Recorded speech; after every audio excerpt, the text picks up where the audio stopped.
राधे राधे, हरे कृष्णा। कैसे हो आप सभी लोग? आशा करती हूँ आप सभी परम मंगल में हो गए, स्वस्थ हो गए, अच्छे हो गए। सबसे पहले आप सभी को सर्वपित्र अमावस्या की अनंत और अनंत शुभकामनाएं। देखो, पूरे महीने में ना एक अमावस्या आती है। अगर मैं साल भर की बात करूं तो 12 अमावस्या आती है और जिस वर्ष अधिक मास होता है उस वर्ष 13 अमावस्या होती है। लेकिन इन सभी अमावस्याओं में सबसे बड़ी जो अमावस्या बोली जाती है वो सर्वपित्र अमावस्या, अर्थात जो पितृपक्ष की अमावस्या होती है वो सबसे बड़ी अमावस्या बोली जाती है।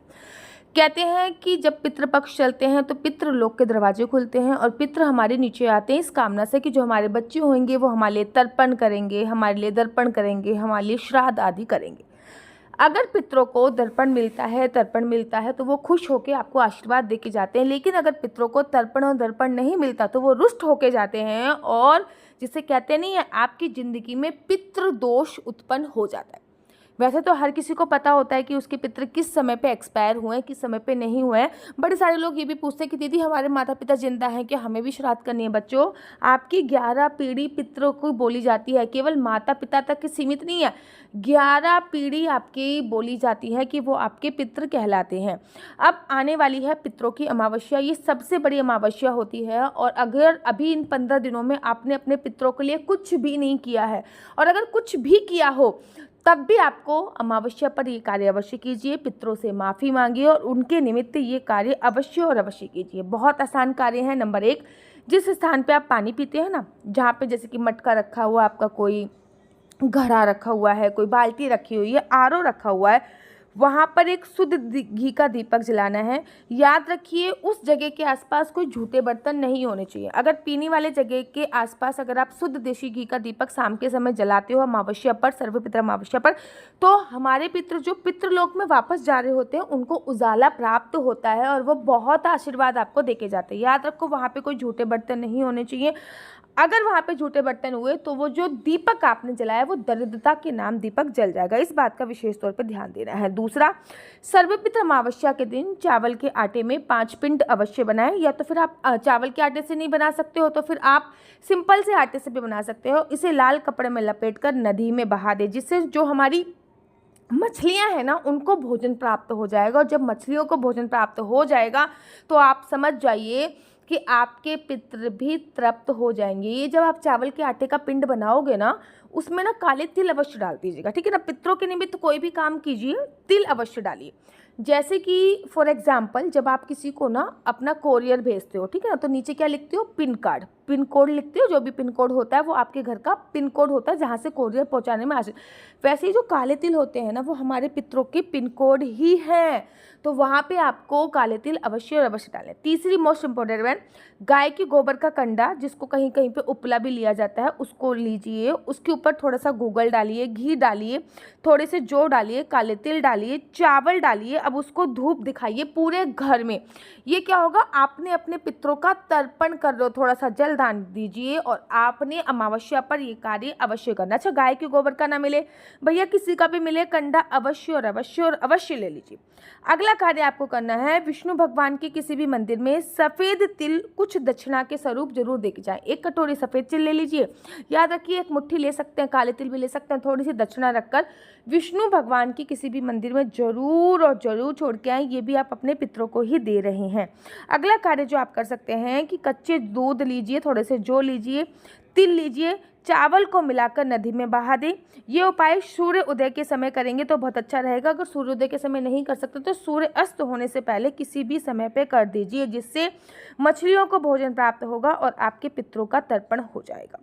श्राद्ध में ब्राह्मणों को भोजन कराना चाहिए। अगर ब्राह्मण भोजन नहीं करते तो ब्राह्मणों को आप अमावस्या वाले दिन आटा हो गया, फल हो गया, गुड़ हो गया, सब्जी हो गई और साथ के साथ 1 मुट्ठी काले तिल का दान अवश्य और अवश्य और अवश्य कीजिए, जिससे आपके पितरों के निमित्त दान भी निकल जाएगा। श्राद्ध अगर आपने करी है तो अच्छी बात है, नहीं भी करी तो एक नदी में काले तिल का तर्पण अवश्य करें, जिससे पितृ दोष में कमी आपको आएगी ही आएगी। ये सारे उपाय आपको अमावस्या पर करने हैं। इनमें से कुछ भी उपाय जो आपको ईजी लग रहे हो वो आप कर सकते हैं। अगर आप इनमें से कुछ भी नहीं कर सकते तो 1 मुट्ठी काले तिल लीजिए, थोड़े से 11 रुपये दक्षिणा लीजिए, अपने पितरों को याद करते हुए किसी ब्राह्मण को वो दे दीजिए, जिससे आपके पितर कहीं भी किसी भी लोक में होंगे तो उनको तृप्ति अवश्य और अवश्य मिल जाएगी। श्राद्ध पक्ष में पितरों को याद करके गाय को हरा चारा चारा अवश्य खिला दीजिए, और अगर पूरे श्राद्ध पक्ष में नहीं खिलाया तो कम से कम अमावस्या पर यह कार्य अवश्य और अवश्य कीजिए। याद रखिए, पृथ्वी लोक पर आपके पितृ आते हैं इस कामना से कि हमारे बच्चों ने हमें कुछ किया होगा। 16 दिन श्राद्ध पक्ष के माने जाते हैं। इन दिनों में कौवे व पीपल के पेड़ की पितृ का प्रतीक मान के पूजा की जाती है। इन दिनों में कौवे को खाना खिलाकर और पीपल को पानी देकर पितरों को तृप्त किया जाता है। हमारे धर्म ग्रंथों में एक कथा के अनुसार पक्षी ने देवताओं और राक्षसों के द्वारा समुद्र मंथन से प्राप्त अमृत को चख लिया था कौवे ने। यही कारण है कि कौवा कभी भी स्वाभाविक मृत्यु को प्राप्त नहीं होता। यह पक्षी कभी भी किसी बीमारी अथवा वृद्ध अवस्था के कारण मृत्यु को प्राप्त नहीं होता। इसकी मृत्यु हमेशा अचानक ही होती है, इसलिए कौवे को श्राद्ध खिलाई जाती है। आप तिल के तेल के कुछ पराठे बना के 5 पत्तों में रख दीजिए, उसके ऊपर काले तिल डालिए ताकि कौवे आके वो ग्रहण आराम से कर सके। अपने पितरों के लिए ब्राह्मण के घर पर जब भी बुलाएं ब्राह्मणों को अमावस्या पर तो 11:30 से लेकर अगर 2 बजे तक का समय होगा तो बहुत अच्छी बात है। ब्राह्मणों को कुछ भी देकर उनके पैर को अवश्य और अवश्य पूजना है। पुराण के अनुसार ऐसा वर्णन आया कि व्यक्ति की मृत्यु जिस तिथि पे हुई है उसी तिथि में उसका श्राद्ध करना चाहिए। यदि उसकी मृत्यु किसी दिन सही जानकारी नहीं है तो उसका श्राद्ध अमावस्या को करना चाहिए। अब अगर आपको नहीं पता और जाने अनजाने में आपने कोई गलत तिथि पर श्राद्ध कर दिए तो अमावस्या पर आप अपनी 11 पीढ़ी के निमित्त श्राद्ध कर सकते हैं। श्राद्ध मृत्यु वाली तिथि को किया जाता है। मृत्यु की तिथि पितरों को अपने परिवार द्वारा किए गए अन्य जल ग्रहण करने की आज्ञा होती है, इसलिए पितृ कहीं भी किसी भी लोक में होते हैं वह उनके निमित्त दिए गए अंश को प्राप्त करते हैं और उसका अनुसार करके अपने पितृलोक में वापस जाते हैं। पितृदोष के निवारण के लिए हर अमावस्या के दिन ये उपाय आपको अवश्य करना चाहिए। पितृ जिसको बोलते हैं ना सर्व मुक्ति अमावस्या के दिन, तो यह उपाय संजीवनी बूटी का काम करता है। इस दिन किया गया दीपदान, गौ सेवा, वृक्षारोपण, हवन, जल सेवा, तर्पण आपके पितृदोष में कमी लाती है। लेकिन कोशिश ये करनी चाहिए कि सभी कागज वाले कार्य कर रहे हैं तो आप पूरे परिवार के साथ अवश्य और अवश्य करें। श्राद्ध का नियम तो यह है कि दोपहर के समय पितरों के निमित्त श्राद्ध और ब्राह्मण का भोजन कराना चाहिए। सुबह और शाम का समय देवताओं का समय बताया गया है और दोपहर का समय पितरों का समय बताया गया है। इसलिए आप जो भी कार्य कर रहे हैं वो दोपहर के समय 11 से 2 बजे तक के बीच में करने चाहिए। दिन के मध्य का समय होता है, दरअसल पितृ मृत्युलोक और देवलोक के मध्य लोक में निवास करते हैं, उसको ही पितृलोक बोला जाता है, जो कि चंद्रमा से ऊपर बोला जाता है। इसलिए 11 से 2 बजे तक के बीच में जो भी मैंने आपको उपाय बताए हैं इनमें से कुछ उपाय अवश्य कीजिए। पितृपक्ष में अगर ये उपाय आपने करे होंगे तो बहुत अच्छी बात है, अगर नहीं भी करे तो अमावस्या वाले दिन प्लीज़ घर के मुख्य द्वार पर दीपक जरूर जलाएं। अगर पूरे नहीं जला पाए पूरे पितृपक्ष में तो कम से कम अमावस्या पर दीपक कवच जलाएं। सरसों के तेल का दीपक जलाने से घर में नकारात्मक ऊर्जा प्रवेश नहीं करती और आपको पितरों का आशीर्वाद भी प्राप्त होता ही होता है। याद रखिए, अपने घर के मध्य स्थान में परिवार का मुखिया बैठकर गायत्री मंत्र का जाप कर सकता है अमावस्या वाले दिन और पितरों के नाम का संकल्प लेकर बहुत कुछ है करने को आप किसी भी नियम का पालन कर सकते हैं। चमत्कार आज भी होते हैं। समस्या ये है कि हम समर्पण से ये सारे कार्य नहीं करते हैं। आप लोगों को पता है कि सर्व पितृ अमावस्या पर आपके पितृ किसी भी लोक में घूम रहे होते हैं, आपको तर्पण अवश्य और अवश्य लेते पर कुछ करो चाहे ना करे, लेकिन कौवे के लिए भोजन अवश्य निकाले। आपको पता है कि कौवे का सबसे पहले रूप देवराज इंद्र का पुत्र था जयंत, उसने लिया था। त्रेता युग में एक बार जब भगवान राम ने अवतार लिया था, जयंत ने कौवे का रूप धारण करके माता सीता के पैर पे चोंच मार दी थी। तब श्री राम जी ने तिनके से जयंत की आंख फोड़ दी थी। जयंत ने उसके लिए माफी मांगी। तब भगवान राम ने वरदान दिया था कि पितरों को अर्पित किए जाने वाले भोजन में तुम्हारा हिस्सा होगा। तभी से ये परंपरा चली आ रही है कि पितृपक्ष में कौवे का एक हिस्सा जरूर और जरूर निकालते हैं। कौवा अगर थोड़ा सा भी आके उस हिस्से को चख भी लेता है ना तो समझ लीजिए आपके पितृ 100% तृप्त हो जाते हैं। अमावस्या वाले दिन अपने घर में हर स्त्री संध्या के समय चौखट पर दीपक अवश्य जलाएं और पितरों से प्रार्थना करें कि उसके घर में सभी प्रकार के दोष खत्म होके उसके घर में सुख, समृद्धि, मान, सम्मान, ऐसी प्रतिष्ठा, वैभव जरूर आए और वो आशीर्वाद देके जाए। ऐसी मान्यता है कि पितृ विसर्जनी अमावस्या, जिसको सर्व पितृ अमावस्या बोली जाती है, के दिन पितरों की विदाई से पहले बाल और कपड़े नहीं धोने चाहिए। इस दिन दूध में गंगा जल मिला के पूरे घर में छिड़काव अवश्य करें। ये दिन पितरों की विदाई का होता है, इसलिए विदाई से पहले उनसे क्षमा याचना आपको अवश्य और अवश्य करनी चाहिए। याद रखिए 21 तारीख को सर्व पितृ अमावस्या है। यदि गया जी में आपने अपने परिजनों की श्राद्ध कर दिए तब भी सर्व पितृ अमावस्या पर आपको श्राद्ध अवश्य और अवश्य करनी चाहिए। वो कहते हैं दीदी हमने गया जी में श्राद्ध कर दिया, क्योंकि गया जी में श्राद्ध करने के बाद जो हमारे पितृ होते हैं वो देवता का रूप धारण कर लेते हैं और पितृपक्ष में वो भूमि भ्रमण करने के लिए आते हैं। तो ऐसे में उनके लिए कुछ ना कुछ आपको अवश्य और अवश्य निकालना है। तो याद रखिए अमावस्या वाले दिन आपको एक बाल्टी लेनी है, उसमें पानी डालना है, थोड़ा सा दूध डालना है, शहद डालना है और घर के आसपास लगे, देखो इस बार तो रविवार है तो पीपल के वृक्ष को छोड़कर बरगद के व्रत में कीकल के वृक्ष में जल चढ़ाएं और अपने पितरों का नाम लेकर अर्पण अवश्य करें। पूरे साल अमावस्या पर भी आप ये वाला कार्य कर सकते हैं। पितृ विसर्जनी अमावस्या को शाम को सूर्यास्त के समय एक तेल का दीपक जला के घर के बाहर अवश्य रखें। उनका भाव ये होना चाहिए कि पितृगण विदा होकर जब अपने लोक पर जा रहे हैं तो जाते वक्त उनको रास्ता एकदम साफ दिखाई दे और वो प्रसन्नता पूर्वक अपने स्थान पर चले जाएं। याद रखिए कि श्राद्ध पक्ष बहुत इंपॉर्टेंट है, इसको ऐसे नहीं गंवाना है।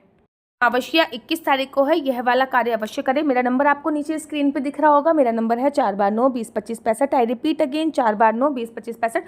आपका बच्चा जॉब करेगा या बिजनेस करेगा? बिजनेस करेगा तो किस फील्ड में बिजनेस करेगा? जॉब करेगा तो किस सेक्टर में जॉब करेगा? क्या है आपके बच्चे का लकी नंबर? क्या है आपके बच्चे का लकी कलर?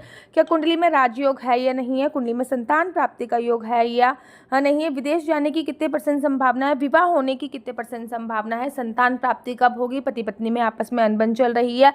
क्या कुंडली में राजयोग है? सरकारी नौकरी की कितनी % संभावना है? ये सभी जानकारी मैं आपको कुंडली के माध्यम से प्राप्त कराती हूँ। याद रखिए कुंडली देखना बिल्कुल भी फ्री नहीं है। कुंडली देखने के थोड़े से चार्जेस हैं और इस नंबर पे मुझसे किसी भी प्रकार से कोई भी क्वेश्चन आंसर पूछने के लिए फ़ोन मत कीजिएगा। ये नंबर केवल और केवल कुंडली दिखाने के लिए दिया हुआ है। राधे राधे, हरे कृष्णा। तो यहाँ पे हम आप लोगों के लिए लेके आए हैं असली तुलसी माला। विभिन्न प्रकार की हमारे पास असली तुलसी माला है। 30 रुपये से प्रारंभ होकर हमारे पास 1100 रुपये तक की तुलसी माला है। जप माला है, गले में पहनने वाली तुलसी माला है, 1 राउंड की तुलसी माला है, 2 राउंड की तुलसी माला है, 10 साल तक चलने वाली तुलसी माला है और डबल राउंड की तुलसी माला है, 3 राउंड की तुलसी माला है, गांठ वाली जपने वाली माला है, बिना गांठ की जपने वाली माला है, राधा नाम के लॉकेट वाली माला है और लैब सर्टिफिकेट द्वारा प्रमाणित तुलसी माला है, जिसमें हम आपको लैब का सर्टिफिकेट देंगे कि ये असली है या नकली है। बहुत सारी तुलसी मालाएं हम आपके लिए लेके आए हैं। न केवल हम आपके लिए तुलसी माला का कलेक्शन लेके आए हैं, अपितु लड्डू गोपाल की असली तुलसी माला जिसपे राधा नाम का लॉकेट है, लड्डू गोपाल के लिए वैजंती माला, लड्डू गोपाल के लिए चंदन माला भी हम लोगों के लिए लेके आए हैं और लड्डू गोपाल की तीनों माला का सेट है, तुलसी माला, चंदन माला और वैजंती माला का सेट भी लेके आए हैं। साथ ही के साथ हम आपके लिए रुद्राक्ष के असली ब्रेसलेट, पानी में डालने वाला रुद्राक्ष, 1 मुखी रुद्राक्ष से लेकर 14 मुखी रुद्राक्ष तक हमारे पास सारे लैब टेस्टेड रुद्राक्ष अवेलेबल हैं। आप हमसे ओरिजिनल रुद्राक्ष मंगा सकते हैं। ना केवल हमारे पास रुद्राक्ष अवेलेबल है, अपितु हमारे पास कानों में पहनने वाले राधा नाम के असली तुलसी के इयरिंग्स भी उपलब्ध हैं, जो कि अलग अलग डिजाइन, अलग अलग तरीके से आप लोगों को प्राप्त हो जाएंगे। ये राधा नाम के असली तुलसी के कानों के इयरिंग्स हैं और इसमें बहुत सारी वैरायटी हमारे पास उपलब्ध है।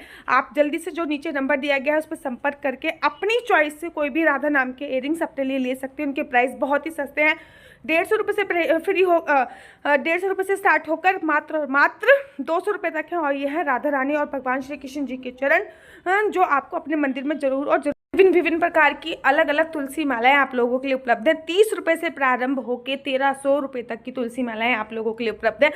हम आप लोगों के लिए लेके आए हैं श्रीधाम वृंदावन की रज, 8 प्रकार की रज इसमें उपलब्ध है। न केवल एक सेवा कुंज की, निधि कुंज की, ललिता कुंड की, राधा कुंड की, कृष्ण कुंड की, निधि वन की, यमुना जी की, 8 जगह की ब्रज रज इसमें आपको उपलब्ध हो जाएगी। ऑर्डर जल्दी से जल्दी नीचे दिए गए नंबर पर करिए, हमारे पास लिमिटेड स्टॉक है। राधे राधे, क्योंकि ये नंबर केवल और केवल कुंडली दिखाने के लिए दिया हुआ है। अगर आपको मेरी वीडियो अच्छी लगती है तो आप अपना यूट्यूब चैनल हरि बोल को लाइक शेयर सब्सक्राइब करना बिल्कुल भी मत भूलिए। तब तक के लिए मुझे दीजिए इजाजत। राधे राधे, हरे कृष्णा, हरि बोल।